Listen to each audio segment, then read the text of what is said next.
See, I get smoked, nigga. Work, nigga. Gang, B-I-B-O, One double O, B-ball. Big B-ball on them gang shit, you know, rocky nigga.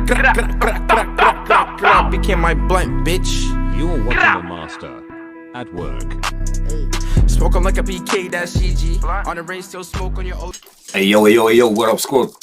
Hey man, welcome back to HOODROK Entertainment, realest, illest, dopest, and most active reaction channel on YouTube. I like it. Oh, look who we got, bro. Back again. Boys back for some more. Bro, we're tapping on with this. We got two videos, bro, so I'm gonna tap into this one, and I don't know, we might start a new one for this. Just depends how long this goes for. If it doesn't go for too long, then we'll do them both from one. So stop fucking around, you know what I mean? But anyway, if it's your first time tapping in, hit that subscribe button, bro. Click up, squad, or tapping, whatever you want to call it, go ahead and do that. But bringing nothing but fire, bro. Only bring fire. So look, there's over 4,000 hip-hop reactions now, bro. Yeah, you were saying. Over 4,000, bro. I think about this shit and I'm like, bro, but the only reason why is because you niggas keep sending in dope shit, man. So keep sending that shit in, bro. Drop in the comment section, get at me on Instagram, Facebook, all of that. The links are in the description box below. I like that shit up, nigga. We got no blunt wraps, so we had to use the fucking Richest, you know. But if we run out of that, you know, a little bong here, we can hit that, a little pocket rocket. That's what I call that shit. Pocket rocket, because you hit that, it's time for blast off, nigga. You know what I mean? Get you out of this world type shit. So anyway, bro, we're gonna get into this. You know what to do. Hit that notification bell. You don't want to miss nothing, bro. I'll put a playlist up at the end that's got all this type of shit in it, bro. If this is the shit you get into, it's got all this shit into it. But don't forget, every country on my every country we react to has got a playlist on my channel, so you don't have to surf through all the bullshit to find your videos, bro. You know what I mean? Easy to navigate, all that shit. So go check it out, bro. Don't forget to like either. Half of you mothers. No one doesn't like, bro. Niggas watch. I see all the views. Put a like. It's not hard. Just flick out, like it, jump back in. Load this one up. I see the views, but niggas is not like slacking on that like button. Doesn't add up. Team Richest drug dealers, bro. We know who number one is already. Freeway Ricky Ross is a former American drug trafficker from Los Angeles, California. Between 1982 and 1989, federal prosecutors estimated Ricky Ross bought and sold several metric tons of cocaine during the height of his drug dealing. I think this dude's still alive, eh? Yeah. Didn't he have an interview on Vlad or something? Ross was said to have sold $3 million worth of drugs in one day. He operated drug sales in states including North Carolina, Indiana, and Oklahoma. He claims that his most profitable deals came from the Ohio area. Over the course of his illegal activity, Ross niggas in Ohio be on that shit. amassed a personal financial net worth of just under $1 billion. For a while, he successfully evaded law enforcement with the use of police scanners and voice scramblers. One LA sheriff remarked that Ross's men had even better equipment than they had. In 1996, Ross was sentenced to life imprisonment after purchasing a large amount of cocaine from a federal agent in a sting operation. The sentence was slipping up there, mate.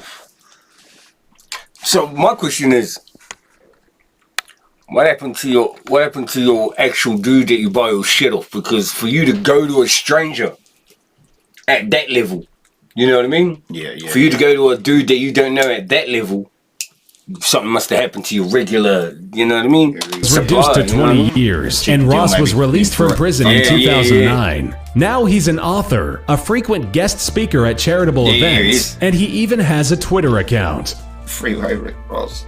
The only woman on the list is Griselda Blanco. She was known as the Cocaine Godmother and was an integral member of the Colombian Medellin cartel during the mid-1970s. She had a net worth of over $2 billion. What did she say? Blanco. She was known as the Cocaine Godmother and was an integral member of the Colombian Medellin cartel. So there you go. She was a part of Pablo Escobar's little crew. Yeah. That's why she's not number one. Because number one is the boss. Yeah. You know what I mean? That's why he's in the big picture and all y'all niggas in the little ones. You know what I mean? during the mid-1970s. She had a net worth of over $2 billion, all due to drug smuggling in and out of Colombia, Miami, New York, and California. She was a ruthless drug lord that took no pity on the competition, ordering over 200 murders during her career. Damn. During the 1980s, Blanco was heavily involved with the Miami drug wars, controlling an organization of lawless, murderous gangsters known as the Cocaine Cowboys. Blanco was arrested in 1985, but had no problems running her drug ring from inside the jail up until her release in 2004. The openly bisexual Blanco had 4 children, but 3 of them were killed in kidnappings. After many failed assassination attempts over the years, in 2012, she was shot twice in the head in front of a Colombian butcher shop. Goddamn. Carlos Enrique Leder Rivas was a Colombian drug lord and co-founder of the Medellin cartel. At the height of his illegal affairs, he purchased all the properties on a Bahamian island. That's right. Properties. No. I remember this, right? He purchased them for Pablo, right? So what he did was he purchased all these islands so he could pretty much do what you can see there. He built a runway there. Lane, fill up. And just, they stored all this coke there. Like, you know what I mean? Running all of the previous residents out. The island known as Norman's Cay was used as an all-purpose headquarters for cocaine trafficking between the US and Colombia. His island was equipped with an airstrip protected by radar, bodyguards, and Doberman attack dogs.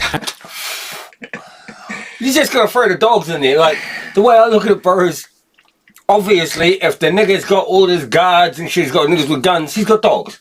But it's not that great, you gotta mention. And even Doberman dogs. Yeah. I've got dogs. I got attack dogs, nigga. Like, but bro, what the fuck? The fucking airstrip had the fucking radar Headquarters for cocaine trafficking between the US and Colombia. His island was equipped with an airstrip protected by radar, bodyguards, and Doberman attack dogs. After being extradited to the United States, he was given life without parole. That sentence was... Bro, Pablo had so much money that they used to spend something like $14,000 a week just on rubber bands. Yeah, I heard that massive number, right? Yeah, just for the rubber Just on rubber bands. It was something like 1.something million a year just on rubber bands, it bro. was fucking stupid, hey? Like, And they'd lose over $10 million a year just to rats eating the money. it's fucked, eh? Because it'd just be sitting there getting mildewed and fucking, you know what I mean? Like, later reduced to 55 years for his testimony against without parole. That sentence was after being extradited to the United States. He was given life without parole. That sentence was later reduced to 55 years for his testimony. I was gonna say you snitched. so you snitched and you're still going to die in jail. He was given life without parole. Look how old he is in this photo. Now he's got 50-something years. You're probably gonna die in jail, bro. So what was the whole fucking point in snitching? Do you know what I mean? What was the whole point? You'd be lucky if you're fucking 80 when you get out. You'll be at least 85 when he gets out. He's well past his 30s. He's got 55 fucking years left. You know what I mean? Come on, bro. Testimony against the corrupt Panamanian politician Manuel Well, I'm guessing Noriega. the difference is, do you get to spend a life on in Maxi forever, or you can spend life on the main yard and the main wing of everyone? Yeah. Do you know what I mean? Yeah. So I'm guessing that would be the difference. Yeah, but I'd be out and but he'll be in PC. Yeah. But at least he won't be in maximum. Yeah. He'll be in PC. But still, you snitch, you rat ass nigga. During the trial, it was discovered that his assets were worth up to $2.7 billion. In the same trial, it was also reported that he was a self-proclaimed Nazi and admirer of Adolf Hitler. You probably Gilberto and Miguel Rodriguez Orejuela were two of the co-founders of... Definitely kicking over. This nigga looks like he's from the Beatles. This dude looks like he's from a band. the Cali cartel. The Orejuela brothers were less violent than their direct rival, the Medellin cartel. Are you telling me these niggas were beefing with these niggas? Are you telling me these niggas here? They look like they're getting ready for Sunday church. Roll What's up. fucking with these niggas here? Roll up. Boys. And this is not the Miguel Rodriguez. This is the image 13. I was just going to say. The drug-dealing duo were much more inclined to bribery rather than violence. At the height of the organization, That answered my question. They wasn't fucking with niggas. They was paying niggas. Yeah. Yeah, you know what I mean? They had a whole nother hustle going on. They're like, that big bag to drop off. Yeah. You're good. You're walking in with the tick, ready to fucking like get busy. These niggas are walking in with the big bag going. Yeah, but Now you can deal with these niggas that just want to solve their problem, shoot motherfuckers, or you can deal with us niggas who got the bag. Like, you know what I mean? Like, the guys with the tattoos and the guns, or the dudes with the suits and the money. Hey, bro, it's an easy fucking pick, really. reign, they were cited as having control over 90% of the world's cocaine market, racking in profits of over $3 billion for percent of the world's cocaine market, racking in profits of over $3 billion for the siblings. After the downfall of the Medellin cartel, the Colombian government turned. Fuck. fucking guns, man. Holy fuck. We can name them now, P90. Nah, my nigga. I think they're getting this all twisted. Bro, that wasn't no fucking drug cartel. That's a drug army. You know what I mean? Like, I get it. When they sit, you know what I mean? When you got cops that are saying, well, what's his name? Rick Ross. That Rick Ross's men were better equipped than them. Yeah. I think that's just the world over, bro. Because the thing is criminals, gang members, shit like that. I ain't gonna say criminals, bro. It's not even motherfuckers a criminal. But yo, thing with gang members is, trust me, I know what the fuck I'm talking about. I spent 26 years banging, but gangs, you can get their hands on guns that are illegal in the country, that not even the police are allowed to own. Yeah. Do you know what I mean? That's the fucking thing, bro. This is why gangs are sometimes better equipped than the police, because they get smuggled in shit. You know what I mean? That's not sold here. Turned their attention to taking down the brothers as well. They were. Hey, I just unlocked that. I was going to say, look, 50 count. No, this one here, I just unlocked that on Call of Duty. Yeah, I was just saying that was this one with the, because I thought it was P90s. Yeah, P90s next to it, they're They selling. must be all the shotties up here, eh? It must be. Cartel. Like, The damn, Colombian though. government turned their attention to taking Wow, down the some brothers as well. They were both arrested in their homes, one hiding in a secret closet, the other hiding in a hollowed out had to have bathroom one of those cabinet strips, breathing like through an anyone, oxygen bro. mask. I don't give a After fuck. being extradited to the Give me U.S., chips, they were sentenced to 30 years Fucking each bold as part of section, a right? plea deal to Oh, grant give us immunity step for up. Give me the Bolt Action 22 rifles. Our brother homie's got one of those. Fuck. Like, the niggas got one of those. 29 of their family members. Like the homie, like, you know, no names, but the homie's like his gun collection, him and his brother and shit. Yeah. And it's like, yeah, bro, fuck it, come fuck with a nigga. Come fuck with a nigga, I dare you, nigga. Like, oh, bro. You know, I'm gonna go there. Jose Gonzalo Rodriguez Gacha was a Colombian drug lord who was one of the leaders of the Medellin cartel. He was known for pioneering new drug trafficking Are we routes sensing a through pattern Mexico here? to the United States. Are we noticing something quite common? Only once on here, only one person on here has not had something to do with the Medellin cartel so far.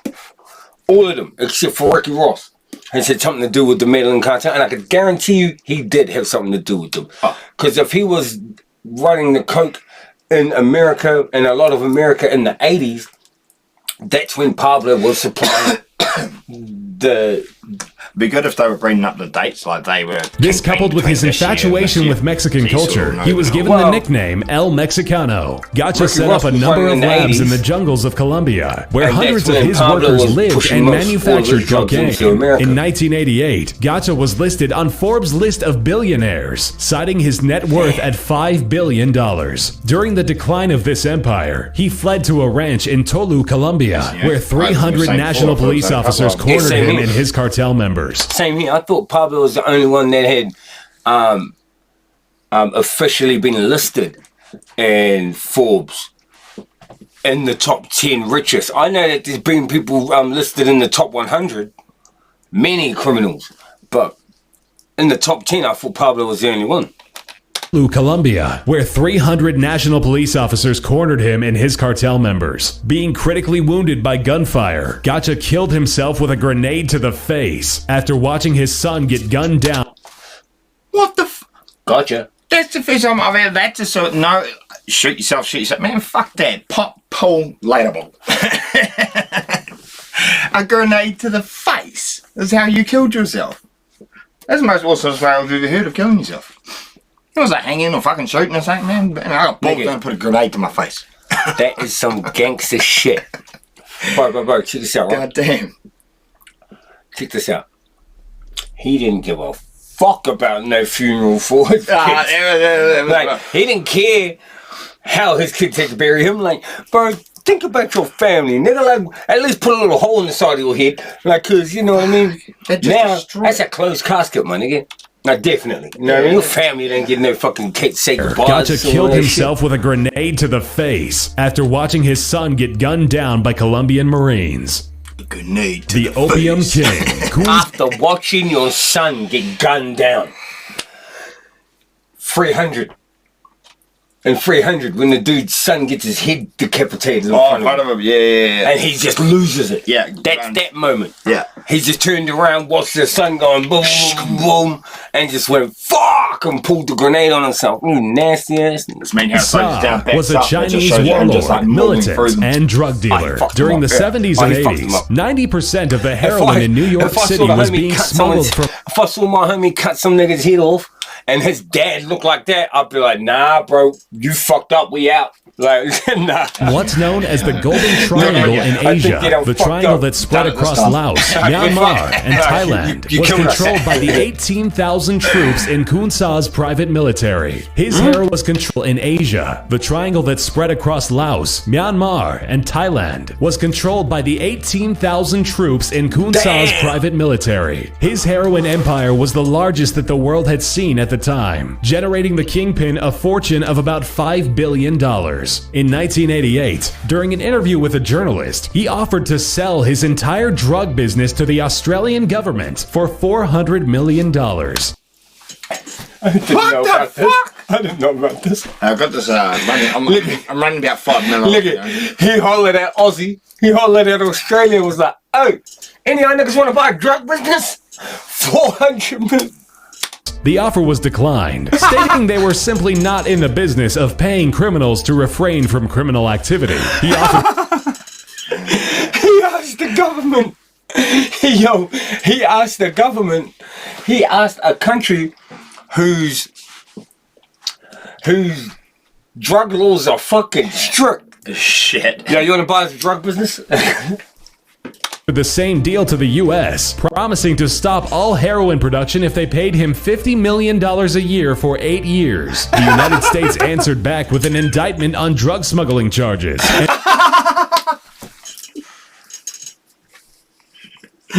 Nigga, did you hear that? Nigga, he tried to do the same thing to the U.S. Oh, really? But because the U.S.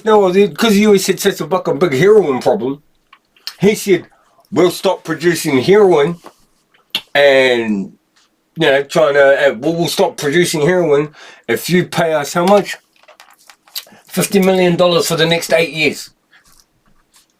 Like, he's just trying to blackmail everybody. He's like, why does he want 400 mil? He's like, because we're the biggest producers of opium in the world, we'll stop making opium if you hook us up with... It's like, nigga, what? Listen.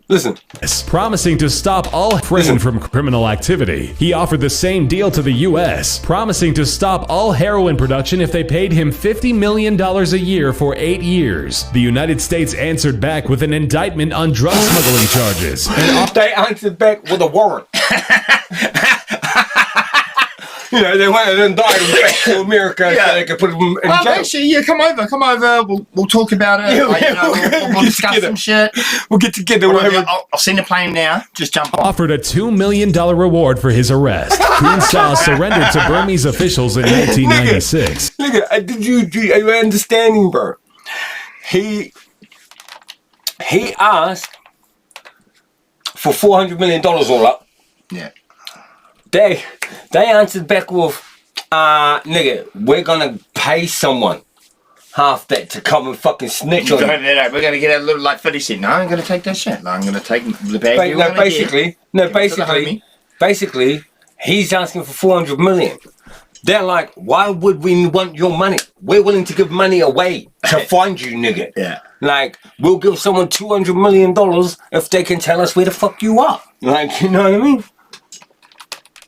Refrain from criminal activity. He offered the same deal to the U.S., promising to stop all heroin production if they paid him $50 million a year for 8 years. The United States answered back with an indictment on drug smuggling charges and offered a $2 million reward for his arrest. Kusaw surrendered to Burmese officials in 1996, but they never arrested or extradited him to the U.S. Saw lived in peace for 11 years and died of natural causes in 2007. Oh, well, he wins. Yeah, like, He won. You got it. You never caught him. Nice AP he's got. Nigga, you never caught him. I was always of this belief, bro. I've always been of this belief that I never knew any fucking criminal in history that was able to live out their life in peace. Until now. I've always thought, bro, they've all been caught. You've either been caught or you've been killed. After trying to fucking do some deals with the government. Huh? You're not going to do that? Fuck, I'll stop anyway. Ah, fuck it. No, he's just like, fuck it, I'll just keep making it. $5 billion. Told you The niggas, Ochoa brothers, George, Juan David, and Fabio were 3 more founding members of the notorious Medellin cartel. DEA sources told Forbes magazine that the brothers' underworld activity started in 1977. It was then that George had his boss executed, taking control over cocaine exports into the United States. 1983, the family had acquired a fleet of 55 aircraft. When was Ricky Ross active and right at the top of his game? From 1980 to 1986. So if these are the dudes that are pushing it through 1983, it was their drugs that he had something to do with it. Including helicopters. Together, the brothers eventually controlled 30% of the Medellin cartel's cocaine trade, netting them a shared profit of $6 billion. Rather than being extradited to the United States on drug trafficking and murder charges, the brothers systematically surrendered themselves to the Colombian government for drastically reduced sentences. All 3 men served 5-year sentences from 1991 to 1996. George is still alive, living in parts unknown in Colombia. Juan David died of a heart attack in 2013. Fabio was eventually extradited to the United States on drug... Not being racist or not, but how come there's always a Fabio? In every drug movie, there's a Fabio. He's always a Fabio. Or Mario, or some shit like that. I'm just saying, bro. I'm not trying to, you know what I mean? I'm not being racist, but isn't it? You know what I mean? Come on. Trafficking charges in the late 90s. He is currently serving a 30-year prison sentence. Dawood Ibrahim Kaskar is the leader of the Indian organized crime syndicate known as D Company, founded in Mumbai, India. After the 1993 bro. I didn't know it was, shout out to Indians, bro. I didn't know that was playing like this. You know what I mean? I didn't think India was playing in this game. Bombay bombings, which Ibrahim allegedly organized and financed. He became India's most wanted man. Currently, Ibrahim should be on the cover of a fucking GQ magazine for India. Listen to it. He is hiding from Interpol and is considered a global terrorist by many nations. The United States Department of Treasury said that Ibrahim's syndicate is involved in large-scale shipment of narcotics in the United Kingdom and Western Europe. According to the United States, Ibrahim maintained close links with Al-Qaeda and Osama bin Laden. His organized crime ring D Company controls 90% of India's drug dealing, but is also known for its counterfeit operations, extortion, and arms deals. Ibrahim was number 3 on Forbes' top richest drug dealers in the world in It's in the fucking cancer ones. I've got hundreds of millions of these things. I get it now. These dudes are making Forbes top 10 richest drug lords list. Not richest men in the world. This dude, I get it. 2011, with a net worth of $6.7 billion. In order to launder the money, it was being rumored that he was a major contributor to the Indian film industry, known as Bollywood. Although his whereabouts are unknown, many recent sightings and frequent use of his 3 different passports all link him to be somewhere in Karachi, Pakistan. Oh, he's still out there balling? Oh, he's still balling The out. most powerful Mexican drug trafficker was Amado Carrillo Fuentes. Carrillo took control over the infamous Juarez cartel after assassinating its boss, Rafael Aguilar Guajardo, setting off the city's worst and ongoing bout of criminal violence. The Juarez cartel setting off the city's worst and... You know he did. Like, what the fuck, dude? Okay, look at his elbows and shit like this. He all fucked up. ongoing bout of criminal violence. The Juarez cartel is known to decapitate their rivals, mutilate their corpses, and dump them in public places. Holy fuck out of here. Nah, nigga. Can't got on today, man. You could have. I'll deal with my normal dealer. Thanks, bro. Thanks, nigga. I'll deal with my own dealers. Yeah, I'm fucking sweet. Bruh, look at this dude got the sign stabbed into his chest, nigga. Yeah, it is, eh? Bro, quit playing, bro. And you know where this shit happens, bro? Like Tijuana and shit, bro. Tijuana, Mexico and shit, bro. Instill fear in the general public, local law enforcement, and rival cartels. He used 22 private Boeing 727 jet airliners to traffic an unprecedented amount of cocaine out of Mexico and into the U.S. Because of his huge fleet of aircraft, he was given the nickname El Señor de los Cielos, the Lord of the Skies. His fortune has been rumored to be $25 billion. During the mid-90s, the pressure to capture Carrillo intensified among U.S. and Mexican authorities. One pack, just let it fall out as you're flying over my crib. Yeah, boom. That's it, bro. We're good. He would take his private jets to communist nations like Cuba and Russia to seek safe haven. Carrillo decided to change his appearance through a series of plastic surgeries to escape his persecutors. However, during the 9-hour operation, he died of complications caused by a malfunctioning respirator. Both of the physicians that performed the procedure were found dead, encased in concrete inside steel drums, with their bodies showing signs of torture. Carrillo died on the operating table in 1997 at the age of 40. So, he died on the operating table at the age of 40, and then his surgeons were found in concrete, all tortured up and shit. But I guess, what could you have done when they first asked? Like, it's not like you could say, nah, I don't want to do the surgery, but because, you know, what if it goes wrong? And it'll go wrong right now, nigga. Like, you know what I mean? Like, if you don't... A faulty machine. Most men would cower in the presence of the ruthless cocaine kingpin. That's what happens when you go to dirty underground places to get your shit done. It's not like he could just go into the normal fucking the hospital up the fucking road, right? Because, you know what I mean? And overlord of the Medellin cartel, Pablo Escobar, cocaine kingpin. Most men would cower in the presence of the ruthless cocaine kingpin and overlord of the Medellin cartel, Pablo Escobar. He had amassed the most money out of all the previous drug lords on the list, with an estimated worth of about $30 billion, not including the $20 billion buried in different areas around Colombia, known as the 20 billion. Then just one day digging, eh? In Colombia, just that. I'm gonna put some plants here. Bro, no, that's happened. What the fuck is that? That's happened already, right? Over in Colombia, people have found in their walls and shit money. No shit. And the dumb fucks go and thing it. So yeah, they go and report it, and they never get the money. Why? Because of this. Because the properties can all be linked back to Pablo. So the money gets confiscated because it's criminal money, right? Dumbasses, bro. If I fucking go and do some reconstructions in my the hole in the wall and some money comes out, I ain't telling no one, nigga. Man, I'm plastering that up. I fucking leave that shit out. I'll grab a few notes out for this month. You know, you're gonna notice I'm buying a lot of plaster. Yeah, because you know, once a month I'll put a hole in, and you know, king of cocaine. At one point, he was responsible for supplying 80% of the United States cocaine imports. As a young man, he did petty street scams, sold fake lottery tickets, and stole cars. After kidnapping a city official and gaining an easy... He started stealing bicycles. And he was like doing bicycles up.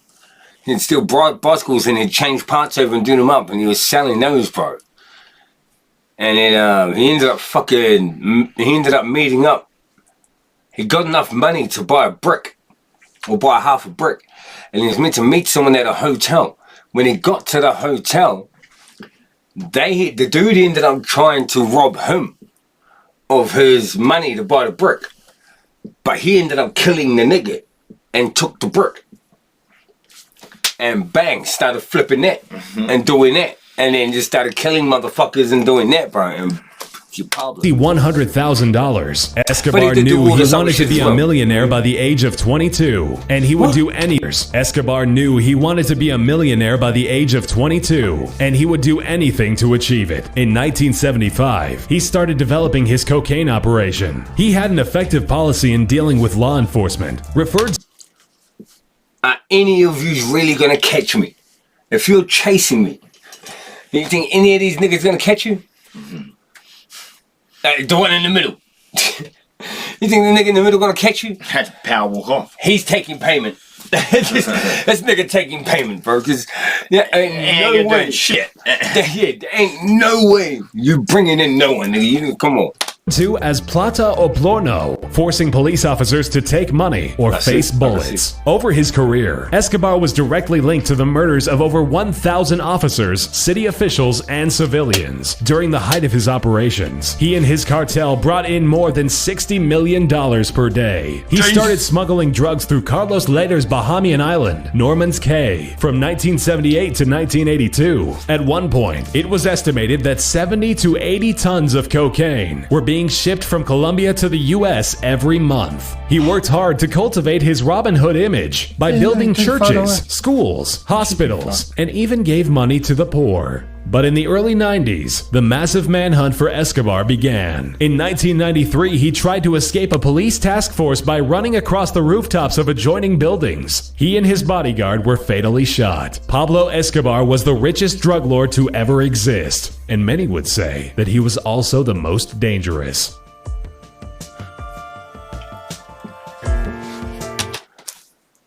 Anyone with the most money in the world is dangerous, bro.